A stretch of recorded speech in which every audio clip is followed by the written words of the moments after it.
Hello everyone, how are you all? আমি তো ভালো আছি। তোমরা কেমন আছো? বৃষ্টি হচ্ছে তোমাদের ওখানে?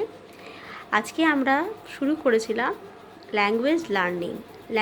ল্যাঙ্গুয়েজ লার্নিং কি না, ল্যাঙ্গুয়েজ লার্নিং অ্যাকুইজিশনের মতো অর্জন করা যায় না। এটা কি করতে হয়? এটা লার্ন করতে হয় স্কুলে গিয়ে, তারপরে কোনো ফর্মাল ইনস্ট্রাকশনের দ্বারা। যখন আমরা কোনো সাবজেক্ট শিখি, কোনো ল্যাঙ্গুয়েজ শিখি, তখন সেটাকে আমরা বলি ল্যাঙ্গুয়েজ লার্নিং। এটাকে কি বলা হচ্ছে? এটাকে বলা হচ্ছে একটা অ্যাক্টিভ প্রসেস। এটা প্যাসিভ প্রসেস নয় যে আমরা থ্রু লিসনিং জাস্ট শুনে শুনেই ছোটোবেলা থেকে অর্জন করছি, যেমন আমরা অ্যাকুইজিশন করছি। এটা হচ্ছে লার্নিং। এটা আমাদের রীতিমতো অ্যাক্টিভ প্রসেস। এটা আমাদের শিখতে হয় কিভাবে না, অ্যাক্টিভলি আমরা কনসাস প্রসেস। এটাকে কী বলা হচ্ছে? Conscious process. মানে কীরকম না, আমাদেরকে অ্যাক্টিভ থাকতে হয়, আমরা কনসাস থাকি শেখার সময়। আমরা শুধু পিক আপ করে নিচ্ছি না বা শুনে শুনে শিখে নিচ্ছি না, আমরা কি করছি? আমরা সজাগ থাকছি শেখার সময়। আমাদের ইন্টারেস্টের জন্য শিখছি।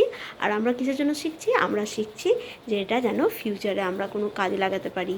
মানে লার্নিংয়ের জন্য শিখছি, শেখার জন্য শিখছি, একটা নতুন ল্যাঙ্গুয়েজ শিখবো বলে।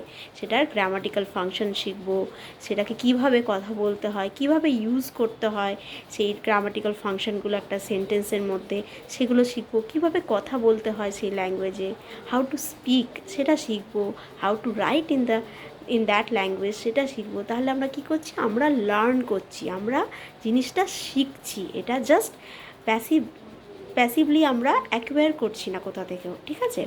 এটাকে আর কি বলেছে তাহলে? এটা হলো একটি অ্যাক্টিভ প্রসেস, এটি একটি কনসাস প্রসেস। থার্ড ওয়ান হচ্ছে ফর্মাল ইনস্ট্রাকশন। এটা আমরা ল্যাঙ্গুয়েজ লার্নিং বেসিক্যালি আমরা টিউশনে গিয়ে লার্ন করতে পারি, আমরা মা বাবার কাছেও বসে লার্ন করতে পারি, ঠিক আছে?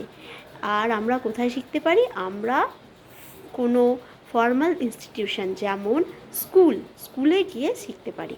তো আমরা যখন কোনো ল্যাঙ্গুয়েজ একটি স্কুলে গিয়ে ফর্মালি শিখছি, তখন সেখানে কিছু নিয়ম বা রুলস থাকে, সেইগুলোকে